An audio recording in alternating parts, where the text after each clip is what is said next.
Hanggang ngayon, yung kutsilyo na binili ko doon, talim pa. Yun sa akin. Hindi, ano kasi yun? Pan ba? Muli. Pure ba? Pure.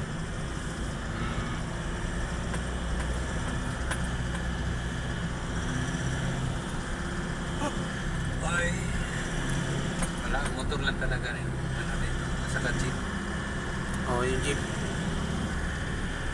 Motor yung naglalagari. Mahal siguro pamasahe niya.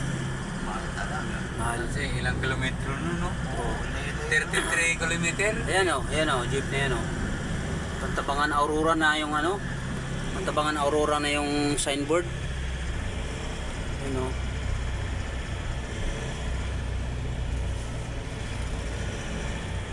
Naligaw kami guys, patulong naman. Sino yung may mga buting puso dyan, pa-Gcash na lang po. Ito kasi na lang po. Para makabalik po kami ng Manila.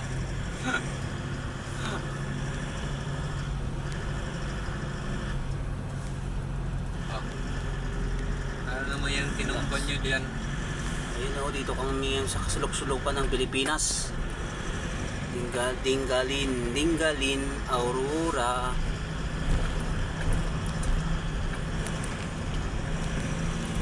You know?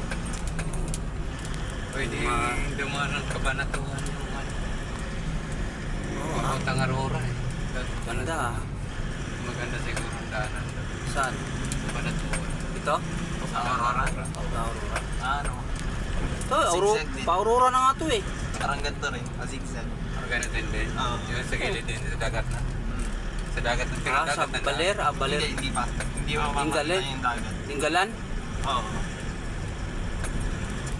Bundok mo makita mo. You know? Parang ganito Sexy nga lang nga, talaga. sexy nga si ate. Sa atin talaga binibidyoan mo dyan eh. Gusto mo makita yung pusod eh. Tagilid nga eh. Te, tagilid ka nga te. Ayan o. Oh, nasa ano kami. Bagyo na. Yun na. Parang mukhang Bagyo na kami pupunta. Zigzag eh. Zigzag. Paano rin eh. Tanggal. Pantabangan. Yung Pogo no.